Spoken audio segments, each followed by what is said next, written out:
আসসালামু আলাইকুম। আশা করি সবাই ভালো আছেন।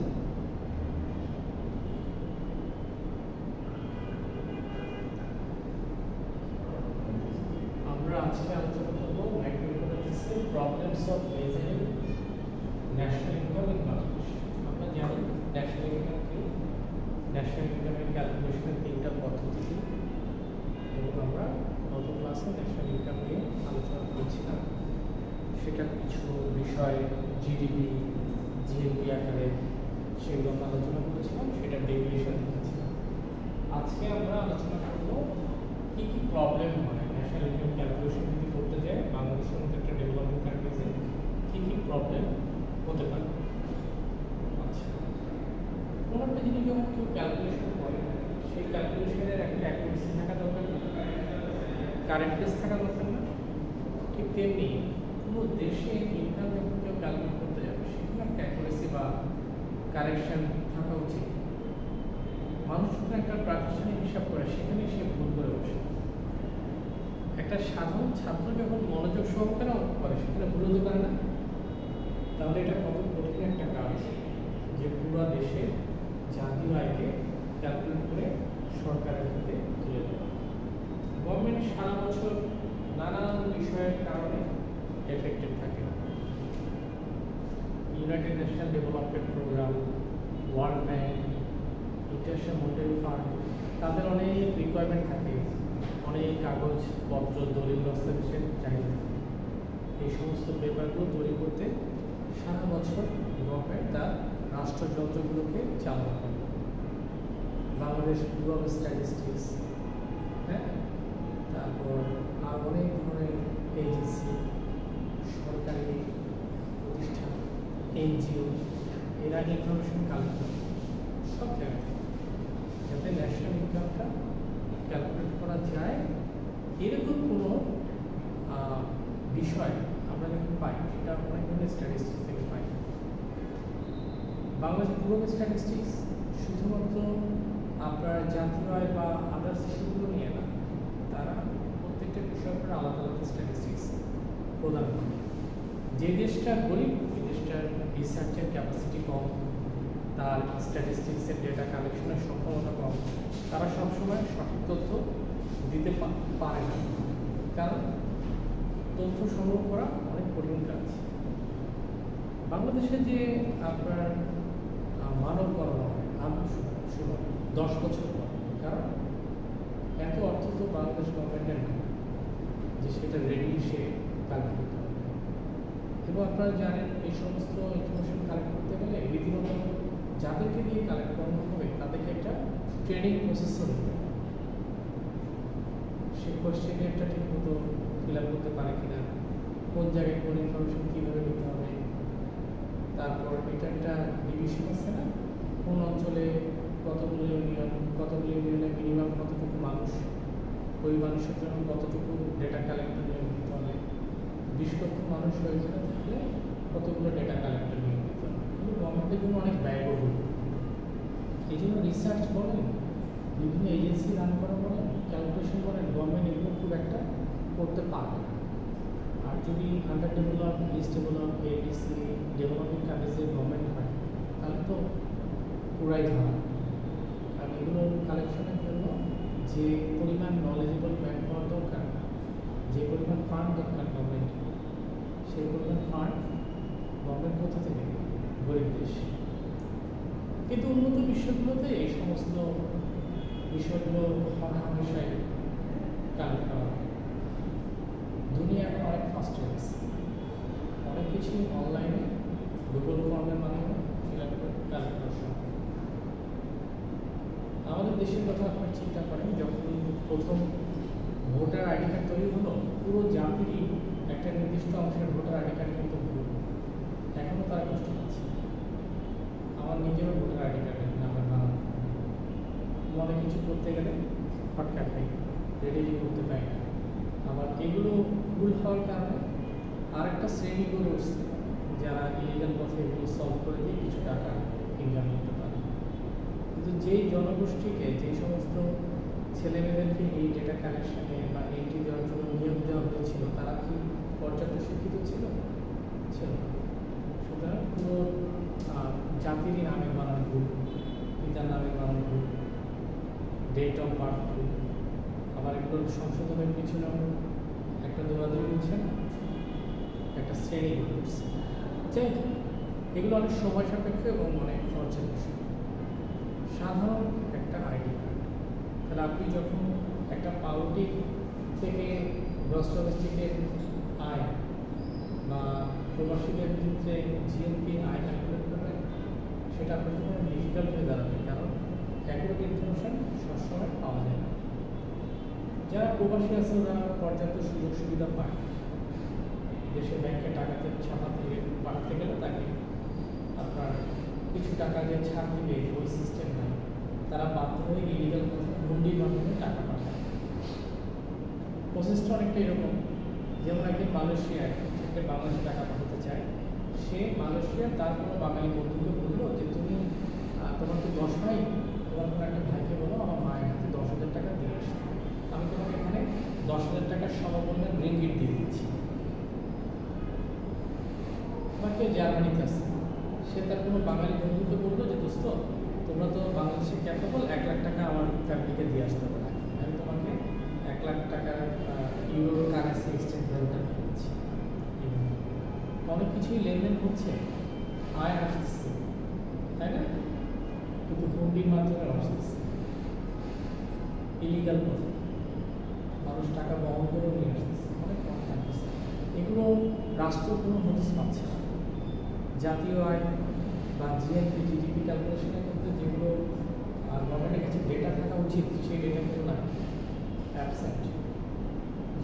সুতরাং এগুলো রিসার্চ এর একটা ইস্যু, পরিসংখ্যানের ইস্যু, কিন্তু গভর্নমেন্ট চায় সেটা রেডি করতে পারবে না, কারণ অনেক খরচের বিষয়, অনেক বেশি এক্সট্রা চার্জ তাকে বহন করতে হবে। রিসার্চ ইনোভেশনে ডেভেলপ কান্ট্রি যেরকম এগিয়ে যায়, আনডেভেলপ লিস্ট ডেভেলপ বা ডেভেলপিং কান্ট্রিগুলোর কোনো স্পিড থাকে না। যাই হোক, lack of accurate data and information, এটা হচ্ছে প্রথম পয়েন্ট। যখনই আপনি কোনো একটা ইনফরমেশন কালেক্ট করতে যাবেন, ডেটা কালেক্ট করতে যাবেন, দেখবেন সেখানে অ্যাকুরেসির সম্ভাবনা খুব কম, অ্যাকুরেট ডেটা পাওয়া যায়। আপনার ডেটা এবং ইনফরমেশনের মধ্যে পার্থক্য জানেন? ডেটা হচ্ছে তথ্যের উৎস থেকে সরাসরি নিয়ে আসা কোনো একটা উপাত্ত, ডেটার বাংলা হচ্ছে উপাত্ত।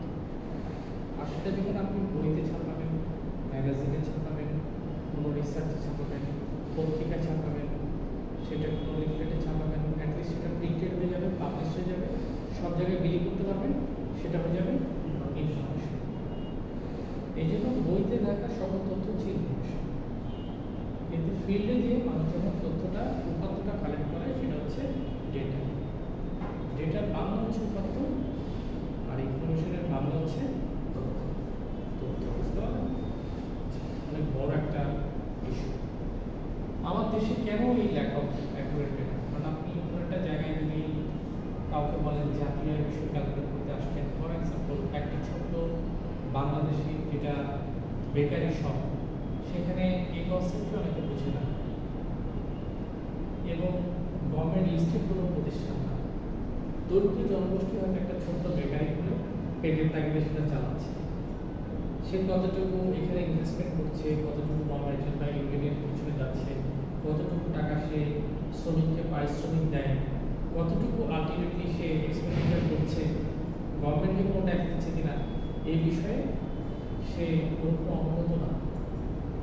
অথচ একটা গরিব দেশে একটা ছোট্ট বেকারি জিডিপির আয়ের একটা অংশ। কারণ আমার দেশে তো অনেক বড় বড় ম্যানুফ্যাকচারিং কনসার্ন নাই, অনেক বড় বড় বিজনেস ভেরিয়ারা এখানে থাকে না, যেমন অনেক বড় বড় ফ্যাক্টরি আর গ্রুপ অফ ইন্ডাস্ট্রিজই কল্পনা। তো ক্ষুদ্র মানুষদের, এই প্রান্তিক মানুষদের সচেতনতা অভাব, ডেটার একুরেসি থাকে না। অনেক সময় মানুষ তো জাতীয় ক্যালকুলেট করার জন্য অ্যাকুরেট ডেটা দেয় না। আমি যদি জাতীয় ক্যালকুলেট করার জন্য আমার প্রাতিষ্ঠানিক আয়কে তুলে ধরি, ইনকাম ট্যাক্স আমাকে ধরতে পারে, সে বলে তোমার তো গত বছরের আয়াত হচ্ছে, এই বছরের আয়াত, কিন্তু সেই সাপেক্ষে তুমি যে ট্যাক্স দিচ্ছ সেটা তো খুব নগণ্য। সুতরাং আমি অ্যাকুরেট আয় কোনো একটা কর্তৃপক্ষের কাছে ফ্ল্যাশ করার মানে হচ্ছে আমি একটা ট্যাক্সের ঝামেলাতে পড়তে পারি, তাই না? মানুষ কী করে? মানুষ যে টাকা আয় করে সেটা অনেক কমিয়ে দেয় যাতে সে ট্যাক্স কামিয়ে দিতে পারে। এবং এটা গভর্নমেন্ট কোনো পরিসংখ্যান বা স্ট্যাটিস্টিক্স বা রিসার্চারকে পাঠাবে এই জাতীয় ক্যালকুলেশনের জন্য কন্ট্রিবিউট করতে, তখন সে অ্যাকচুয়াল তথ্য কখনোই নেবে না। একটা রাষ্ট্রকে যতভাবে ট্যাক্স ফাঁকি দেওয়া যায়, ট্যাক্স ইভেট করা যায়, এটা পাবলিকের একটা নর্মাল ফিলিং, সেটা করবেই। বাংলাদেশে ভ্যাটও ফাঁকি দিচ্ছে। ইভেন বাংলাদেশে শোনা যায় যে অনেক সেলিব্রিটি আসে, 1-2 ঘন্টা তারা নাচ গান করে, তারপর চলে যায়, তাদেরকে দেওয়া হয় 14 কোটি টাকা, 15 কোটি টাকা। শোনা যায় যে প্রকৃত কন্ট্রাক্ট আরও বেশি থাকে। সে যদি 14 কোটি টাকা নিয়ে যায়, এটার উপর Bangladesh national board of revenue যে রাজস্ব পাবে তার চেয়ে বেশি টাকা সে হয়তো 30 কোটি নিয়ে গেলে তার চেয়ে পেত। এই জন্য তারা অ্যামাউন্টটা অনেক কমিয়ে দেয় যাতে উপর ট্যাক্সেশনটা বেশি আলাদা হয়। তো সব জায়গাতেই আপনার ডেটার অ্যাকুরেসিটা মানুষ বুঝে না দেখে কম, মানুষ সত্য রিভিল করতে চায় না দেখে কম, আদার্স ইস্যুতে সবসময় কম। সেকেন্ড হচ্ছে আনএডুকেটেড পিপল। পুরো দেশের মানুষের যদি আপনি বলেন সাক্ষরতার হার, দেখবেন অনেক মানুষ বলবে সাক্ষরতার হার ভালো, আসলে প্রকৃত সাক্ষরতার হারটা ভালো না। সারা বছর আপনি দেখবেন যে কিছু না কিছু মানুষের সাথে আপনার দেখা হয় যারা টিপস হয়ে যায়, লিখতে পারে না, পড়তেও পারে না। তার যে খুব বেশি বয়স তাও কিন্তু সে লেখাপড়া করে না, সে একটা মিনিমাম সাইন করতে পারে না। কিন্তু গভর্নমেন্ট সবসময় সাক্ষরতার হারকে বেশি করে দেখাবে, কারণ সে millennium development goal, SDG, sustainable development goal, SDG, এগুলো সে পূরণ করতে চায়। সেই যে ডেটাটা পায় সেটা তার কাছে অ্যাকুরেট, কিন্তু অ্যাকচুয়াল ফিগার আমরা সত্যিকার অর্থে যেটা দেখি ফিল্ডে সেটা কিন্তু তা না, তাই না? অনেক মানুষই দেখবেন যে প্রকৃত শিক্ষক না, আবার যারা শুধু শিক্ষা অর্জন করছে, সাইন করতে পারে, তাদের অনেক বেসিক এডুকেশনই দেয়। পুরো দেশটাই হচ্ছে একটা আনএডুকেটেড লেভেলের দিকে চলে গেছে। আপনারা একটা মজার জিনিস দেখবেন, যখন আপনারা বাসে উঠবেন, বাসে উঠে দেখবেন যে 150-500 টাকার ভাঙতি নেয়। এই যে লাইনটা লিখবে, লাইনে অনেক বানাবে, ব্যবহারে বংশের পরিচয়। দেখবেন যে ব্যবহার বানানো, বংশ বানানো। 100 হাত দূরে থাকবে, লিখে 100 হাত দূরে তাকিয়ে। আমরা বলি ফসলা মানুষরা বাসা ভাড়া দেয়, তাই না? আপনি দেখবেন যে বাসা ভাড়ার জন্য যে সাইনবোর্ড ছড়িয়ে রাখছে ধনাঢ্য বাড়ি, সেখানে কতগুলো, কারণ আনএডুকেটেড পিপলের সারাউন্ডিংসে এই জনগোষ্ঠীটা আউট। কারণ মানুষের চারিত্রিক বৈশিষ্ট্যই কিন্তু আসলে সাথে রিলেটেড। মানুষের চারিত্রিক বৈশিষ্ট্য তার শিক্ষার সাথে ওই অর্থে রিলেটেড, প্রাতিষ্ঠানিক শিক্ষা খাতে তো নাই। যেমন আমাদের রাসূল সাল্লাল্লাহু আলাইহি ওয়াসাল্লাম, উনি কিন্তু প্রাতিষ্ঠানিক শিক্ষা শিক্ষিত ছিলেন না, কিন্তু উনি জ্ঞানী ছিলেন। ওনার চারিত্রিক বৈশিষ্ট্য সম্পর্কে কোরআনে বলা আছে যে তাকে আল্লাহ সুবহানাহু ওয়া তাআলা দিয়েছেন হাইয়েস্ট ক্যারেক্টার। ওনার আখলাক বা চরিত্র শব্দটা উল্লেখ করে আল্লাহ দিয়েছে কি ক্যারেক্টার? হাইয়েস্ট ক্যারেক্টার তাকে দিয়েছে। শুধু প্রাতিষ্ঠানিক শিক্ষায় শিক্ষিত না। দেখেন অ্যারিস্টটল, প্লেটো বা আপনি লিওনার্দো দা ভিঞ্চি, যাদেরকে অনেক সাবজেক্টের জনক বলা হয়, তারা কিন্তু ওই অর্থে প্রাতিষ্ঠানিক শিক্ষায় শিক্ষিত। তাদের খুব মানুষ এখন পড়ালেখা করে, তাদের লেখা মানুষ পড়ে, তাই না? এটা ভিন্ন জিনিস। তবে এডুকেশন ছাড়া একটা জাতি কখনো ডেভেলপ করতে পারে না। আমরা আনএডুকেটেড একটা সেগমেন্টে যদি পড়ে থাকি, গুণগত ডেভেলপমেন্ট হবে না। এই যে আপনাদের পরীক্ষা খাতার কথা চিন্তা করেন, আপনারা সবাই ইন্টার পাস করে, অনেকেই বেসিক ইংলিশে তারা সুন্দর করে ইংরেজি লিখতে পারে, একটা লাইন ইংরেজি ভালো করে বলতে পারে। স্মার্টনেস আপনি বাদ দেন, কিন্তু একটা মানুষ একটা ইন্টার পাস করে আসলে সে মিনিমাম একটা ইংরেজি লিখতে পারবে, সুন্দর করে কিছু অ্যাটলিস্ট লিখতে তো পারবে, সেটা সে পারে না। বানান ভুল, শব্দ চয়নের ভুল, গ্রামারিটিক্যালি সেটা কারেক্ট না, অনেক সমস্যা হচ্ছে। তারা ইউনিভার্সিটি পাস করে চলে যাবে। অ্যাপ্লিকেশন আপনি লিখতে দিলে দেখবেন কিন্তু অল্প সংখ্যক মানুষই গ্র্যাজুয়েশন করে আসছে, নিজস্ব একটা শুদ্ধ অ্যাপ্লিকেশন লিখতে পারবে, কিন্তু খুব কম মানুষ আসছে শুদ্ধ বাংলায় ঠিক করে লিখতে পারবে। আর সে 4 বছর ইংরেজি করে বাংলা লেখলে সে অনেক ক্ষেত্রে ভুলে গেছে, এমনি তার বাংলার সচেতনতা ছিল না। এই হচ্ছে অবস্থা। একটা মানুষ যদি আনএডুকেটেড একটা পিপলের ফ্রেমওয়ার্কে থাকে সবসময়, ওখানে আপনি একটা প্রবলেম অবশ্যই ফেস করবেন। আপনি যদি একটা ইনকাম ক্যালকুলেট করতে যান, যেখানে ক্যালকুলেশনের বিষয় মানুষ থেকে ওরকম অপারেশন আপনি কখনোই পাবেন না। Lack of professional specialisation. আমরা চিন্তা করি যে প্রফেশনে কিছু মানুষ ব্যাংকার, কিছু মানুষ জেলে, কিছু মানুষ কামার। কামার কি? ওই যে লোহার ইয়েকে প্রসেস করে চাকু বানায়, হ্যাঁ, দা বানায়, বটি বানায়, কুড়াল বানায়। আর কুমার হচ্ছে মাটির কাজ করে। কিছু মানুষ আছে শিল্পপতি, তাই না, অন্টারপ্রেনার, তারা কোথাও চাকরি করে না। কিছু মানুষ আছে ব্যবসায়ী, কিছু মানুষ শিল্পকতা করে, কিছু মানুষ দিনমজুরি, অনেক ধরনের পেশা আছে না? আমরা ওই পেশাটাকে এখনো ওইভাবে ক্যাটাগরাইজেশন করতে পারিনি। আমার দেশে অনেক মানুষই সিজনাল ডেভেলপমেন্টের কারণে এই ক্যাটাগরাইজেশন আসে না। আপনি কোনো রিক্সাওয়ালাকে যদি জিজ্ঞেস করেন, অধিকাংশ দেখবেন সে উত্তরবঙ্গ থেকে আসছে, বঙ্গবন্ধু দিনাজপুর থেকে আসছে। সে একটা সময় কৃষিকাজ করতো, 6 মাস ফসল হয়, 6 মাস হয় না, 6 মাস সে রিক্সা চালায়। কিছু মানুষকে দেখবেন সে একটা সময় একটা প্রফেশনাল ছিল, ওটা ছেড়ে সে অর্থাভাবে অন্য প্রফেশনে চলে আসছে।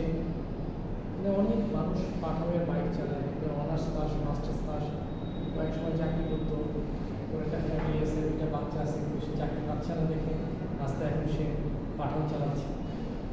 তো ওইভাবে আমাদের প্রফেশনাল স্পেশালাইজেশনটা এখনো তৈরি হয়নি দেশে, যে আমরা কোনো একটা প্রফেশনাল এগেস্টে ওই প্রফেশন থেকে আসা জাতীয় কন্ট্রিবিউশনটা বের করতে পারবো। কারণ মানুষের প্রফেশনগুলো সুইচ হচ্ছে হরহামেশা, এক প্রফেশন থেকে এক প্রফেশনে মানুষ চলে যাচ্ছে, এরকম দেখবেন। তো এটা সব দেশেই হয়, কিন্তু বাংলাদেশের প্রেক্ষাপটে যেখানে এমপ্লয়মেন্ট হারটা খুব কম, প্রফেশনাল সুইচের হার এখানে অনেক বেশি। এখানে একটা কথা আপনাদেরকে বলে রাখি, সেটা এখানে অনেক কিছু বোঝার আছে। বিষয়টা ইকোনমিক্সের সাথে ওরকম সম্পৃক্ত না, কিন্তু এইচআর পলিসির সাথে। আপনারা অনেক সময় দেখবেন যে বিভিন্ন জব সাইটে এবং বিভিন্ন কোম্পানির সামনে নিয়োগ বিজ্ঞপ্তি টাঙানো থাকে, মানে লোক নিচ্ছি। আমরা খুব খুশি হই, লোকটা তো অনেক বড় ধনাঢ্য ব্যক্তি, এত বড় লোক, সে প্রতিবাসী লোক নিচ্ছে, অনেক মানুষের কর্মসংস্থান হচ্ছে। ব্যাপারটা কিন্তু তা না।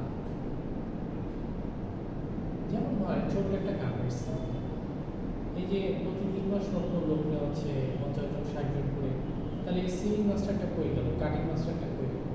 এটা কেমন গার্মেন্টস যেখানে 3 মাস মানুষ লেগে না? আপনি শুধু সার্কুলারটা অ্যানালাইসিস করেন, কিন্তু ওটার ভিতরে যে মানুষের না পাওয়াটা আছে, কত মানুষ যেখানে বেতন না পেয়ে অসহায় অবস্থায় চলে গেছে, কত বোন যে ওখানে ঘন্টার পর ঘন্টা কাজ করছে, তাকে পারিশ্রমিক বুঝিয়ে দেওয়া হয়নি। আমরা চিন্তা করছি নতুন সার্কুলার, নতুন অ্যাডমিশন, কোম্পানি মনে হয় জাতিকে অনেক কন্ট্রিবিউশন দিচ্ছে, ওই কোম্পানির এইচআর পলিসি ভালো না, এই জন্য কেউ ওখানে টিকতে পারছে, সে তখন বাধ্য হয়ে অন্য একটা কোম্পানির দিকে চলে যাচ্ছে। দেখেন, যে মানুষটা গার্মেন্টস আসছিল সে হয়তো বাসা বাড়ির কাছ থেকে আসছে, আবার যে গার্মেন্টস থেকে চলে যাচ্ছে সে হয়তো ক্ষেত খাবারে, কৃষিতে, অন্য একটা সেগমেন্টে যে করতেছে।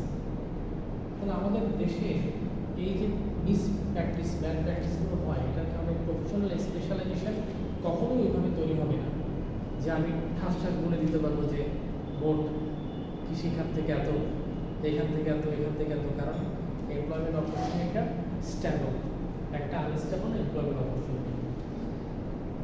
তারপর আনডেভেলপড মার্কেট সিস্টেম, মার্কেট সিস্টেমটা আনডেভেলপড। ওকে, আমরা মার্কেট বলতে বুঝি একটা এলাকাতে একটা বাজার, কিন্তু ইকোনমিক্সে মার্কেট বলতে কোনো এলাকাকে বা বাজারকে বোঝায় না। আপনি যেটা শুনতেছেন সেটাই ঠিক।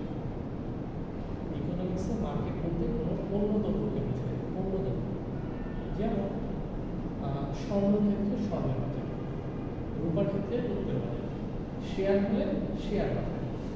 কিন্তু আমরা সাধারণত মার্কেট বলতে বুঝি কোনো একটা ফিজিক্যাল প্লেস, ওই যে দোকান কিছু হাট বসে ওটাই বলা হয়, হ্যাঁ, একটা গ্রাম্য বাজার। কিন্তু ইকোনমিক্সের দৃষ্টিকোণ থেকে মার্কেট বলতে কোনো স্থানকে বোঝায় না, এটা কোনো ফিজিক্যাল প্লেস না, 1 ইঞ্চি মাটিও না, কিন্তু এটা হচ্ছে কি একটা পণ্য।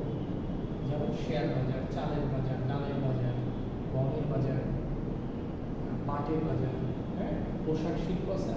পোশাক শিল্পের বাজার মানে গার্মেন্টসের এলাকা না, বরং পোশাক শিল্প পণ্যটা, বুঝতে পারলেন? তো আমাদের দেশে এই ডেভেলপমেন্টটা এখনো হয় নাই মার্কেট। এছাড়া মার্কেটের অনেক ধরনের ক্লাসিফিকেশন থাকে। মানুষ লোকাল মার্কেটের কথা বলে, ন্যাশনাল মার্কেটের কথা বলে, ইন্টারন্যাশনাল মার্কেটের কথা বলে, মাল্টিনেশনাল মার্কেটের কথা বলে, গ্লোবাল মার্কেটের কথা বলে, হ্যাঁ। তারপর টাইম ভেঙে মার্কেটের অনেক ক্লাসিফিকেশন আছে। Short term market, very short term market, long term market, very long term market. যেমন আপনার যে সমস্ত জিনিসগুলো অনেক পচনশীল সেগুলো হচ্ছে শর্ট টার্ম মার্কেট। যেমন তরকারি, মাছ, এগুলো একটা বাজারে বসে না, স্থানীয় বাজারে, কিন্তু এগুলোকে অনেক দিনগুলো থাকে থাকে না। কিন্তু হয়তো শর্ট টার্ম মার্কেটটা ভেরি শর্ট টার্ম মার্কেট হচ্ছে একটু বেশি। শর্ট টার্ম মার্কেটে হয়তো একটা চিপস 1 মাস রাখা সম্ভব, একটা খাদ্যদ্রব্য 1 মাস রাখা সম্ভব। আর লং টার্ম মার্কেট হচ্ছে কি, ধরে নেন কোনো একটা কিছু এটা সহজে নষ্ট হবে না, মেয়াদ 5 বছর। ভেরি লং টার্ম মার্কেট আরও অনেকদিন রাখতে পারবেন, 5 বছরের বেশি।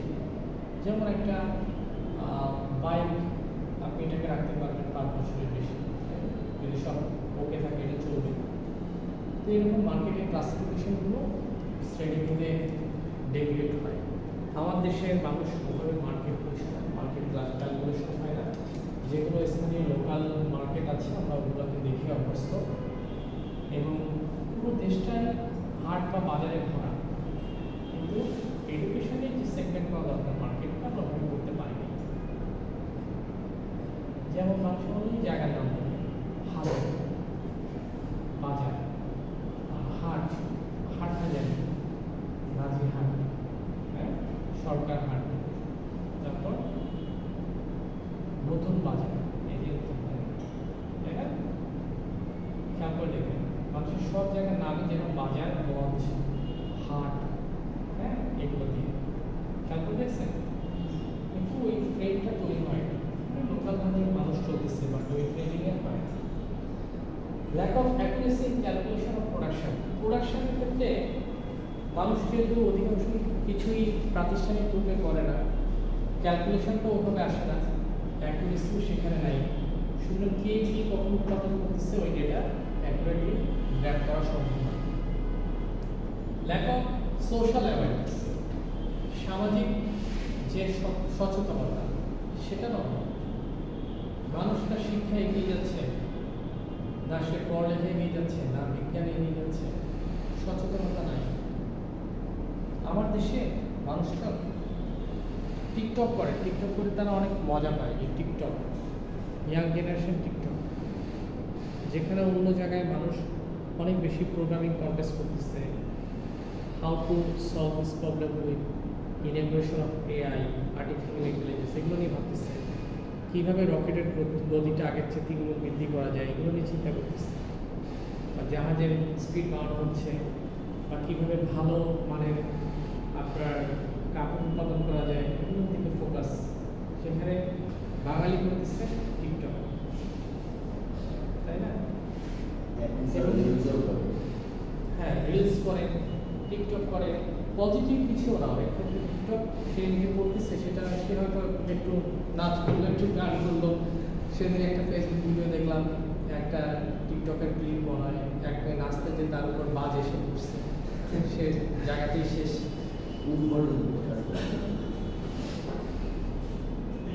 তো আমি চিন্তা করলাম জেনারেশন কোন দিকে যাচ্ছে। আপনি আমেরিকানদের অনেক কন্টেন্ট দেখবেন যেগুলো শিক্ষামূলক, কিন্তু অধিকাংশ বাংলাদেশি এবং ইন্ডিয়ানদের কন্টেন্ট হচ্ছে এইসব নাচ গান, এগুলো দিয়ে আসলে জেনারেশন কিছুই পাবে না। এবং সামনে অসুস্থ একটা জেনারেশন আসতেছে সামনে। এখন দেখা যাচ্ছে একদম মানুষের মনে করো একদমই দেখা যায়। এই যে সেদিন আমি ঢাকার ঢাকা বাসে উঠলাম, সামনে খুব কর্মক্লান্ত বাসে উঠে বসলাম, যাচ্ছি নতুন বাজার, পিছনে 4-5টা ছেলে বসছেন, তাদের সামনে আসলে তাদের দিকে তাকানো যাচ্ছে না, তাদের সাথে কথা বলা যাচ্ছে না। তারা যে সমস্ত শব্দচয়ন করতেছে মনে হচ্ছে এটা তার একটা পার্সোনাল ড্রয়িং রুম বা এটা তার একটা কোনো নেগেটিভ কাজ করার একটা কর্মশালা। সে ভুলেই যাচ্ছে এটা একটা পাবলিক ট্রান্সপোর্ট, সামনে একটা দাঁড়িয়েওয়ালা মুরব্বী বসে আছে। টিচারদের কিন্তু দেখলেও একটু ইয়ে লাগে, নোবেল ফেস লাগে।